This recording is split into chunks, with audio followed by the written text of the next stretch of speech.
Election night for most mayoral candidates is exciting, but not necessarily a nail-biting experience. John Tory won in Toronto by almost 250,000 votes. Bonnie Crombie won in Mississauga by almost 80,000 votes. But in Waterloo, the winning candidate squeaked in with a 331-vote margin. Safe to assume election night in Canada's technology triangle was a little more tense. Here's the new mayor of Waterloo, Dorothy McCabe, with more on her first half year in office. Your Worship, it's good to have you on TVO tonight. How are you doing? I'm doing very well. Thank you very much. Great to be back again. Well, let's just start where we left off there, okay? 331 votes. That's not exactly a landslide. So what was election night like for you last October? Well, yeah, I mean, obviously exciting, but a nail biter. One of the interesting, very Waterloo things is I had one of my volunteers was a data scientist who was very keenly interested in politics as well. So when we started to see the numbers come in, because wards that I won came in first, and I won the uptown area really substantially. So looking at the numbers, and then as the initial result was that, like, the first round in showed me with quite a significant lead.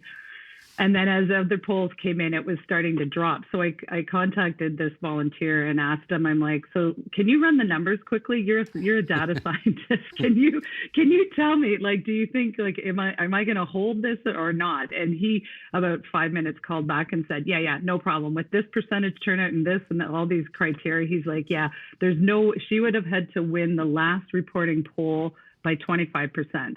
So I felt really comfortable by about 9 o'clock, but it was called about 9:30. So, but yeah, it was obviously really exciting. I was really glad my mom was there, and I've got a big family. So most of my sisters were there as well. And my brother, who's a counselor, wasn't able to make it, but it was a great celebration.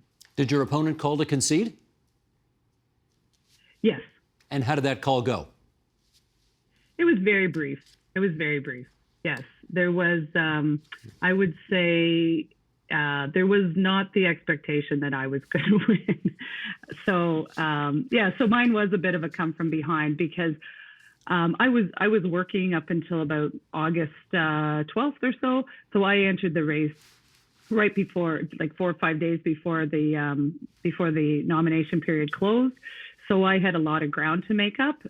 She had entered it May 2nd, the first day you could enter your nomination, but like I had to keep working up until August. So yeah, I had a lot of ground to make up. I had a really energized volunteer team, and we just, we use the data we have, I think, pretty strategically to really target where as low as the voter turnout is, we really targeted where we thought we could, fish where the fish are and where we could pull votes. So we had a really energized team, hit the ground every day, ran a really smart social media campaign, and then had a really good get out the vote on the day of the election. So I think all those things combined, it's a million little things that have to go right. Well, not a million, but a lot of things that have to go right to pull off a victory. Well, and you know what losing is like, because lest I need to remind you, 4.5 years ago, you ran for the provincial Liberals in that 2018 Ontario election, and you came third. That was a very rough night. What do you think you learned, though, running and losing? Because I often hear candidates say they learn a lot more losing than they do winning, although winning is better. But what did you learn losing that helped you run for mayor 4 years later? That's a really great question. And so one of the things, like in 2018, I was pretty sure I was going to lose. So it wasn't a crushing defeat for me personally, because I went in knowing pretty sure that Catherine Fife, our MPP, who is quite popular here, was going to prevail. What I ran, though, at that point, thinking that all the signs were showing that there'd be a minority government one way or another, and so I thought, I'll run, I'll lose, I'll learn about campaigning and my team and what I need to do personally, et cetera. And then I thought there might be a by-election, it'd be a minority government and there'd be another election, and 2 years later. So I always like to say I got half of it right. I knew I was going to lose, but I didn't get the part about the... No, the Tories won their majority. They did. Yeah. So, but it really was like almost like a run through for this campaign, right? I really learned a lot more about the community, and found a bunch of new volunteers for myself, and just really understood sort of for my own resilience what it actually takes to, and with my family, what it actually takes to go through an election, because it's grueling. It's basically 24 hours a day. You really have to have the support of like my partner was fantastic, and he really just took care of the kids and all those things at home, right, and just gave me the support I need. So that really just mentally then helped me understand what I would need to do to be successful in my mayor's campaign. Let's talk about your priorities, and I'm going to raise off the top here a little conversation I had a few weeks ago with Peter Bethlen-Falvey, Ontario's Minister of Finance, and he said that when he met with Waterloo officials, they identified three main priorities. Number one was all-day two-way GO Transit service. Number two was all-day two-way GO Transit service, and number three was all-day two-way GO Transit service. So guess what I'm going to ask you about first? GO Transit service. Yeah, I think so. How close is your city to actually having this? Well, I mean, that's probably a better question for someone from Metrolinx or from the provincial Ministry of Transportation. So I worked at the city of Kitchener and started the advocacy work and put together the business case back in 2011, 2012. And worked with got our community partners involved and our neighboring municipalities. So I led that whole project to go to Queen's Park at the time and talk to former Premier Kathleen Wynne was the Minister of Transportation at the time to talk to her about the project. So at the time, and then she was the Premier when she did announce it. So at the time they told us it's a 10-year project. There's a massive amount, as I'm sure you can appreciate, there's a massive amount of infrastructure. Like bridges need to be widened, new track needs to be laid, level crossings, all that kind of work that needs to be done. So my fingers are crossed. That was in 2014 when they said it was going to be a 10-year project. So my fingers are crossed that 2024, it will be a fully functioning two-way all-day GO, because it's really important for us, of course, to get into Toronto seamlessly, but it's as important for people to come from Toronto to our region, not only just for our tech sectors, but Waterloo's a small town, like 140,000 people, but we've got 3 post-secondary institutions. There's people, students, faculty moving back and forth across that innovation corridor all the time. So I've got my fingers crossed. There have been some other improvements to the service, even over the past couple of years, so we're grateful for that. But I think ultimately, transportation and moving people is just, with climate change, but with our economic development needs, it's really a high priority. I think it should be, if it's not for most communities. Like Waterloo people want to get to Hamilton or Stratford or London or, lots of places where if we had better options rather than just cars, I think that would be great for lots of people. The Greater Toronto Area gets a disproportionate share of attention when you talk about housing, but I want to know what the housing, we call it a crisis here. I don't know. Is it a crisis in Waterloo? What does it look like there?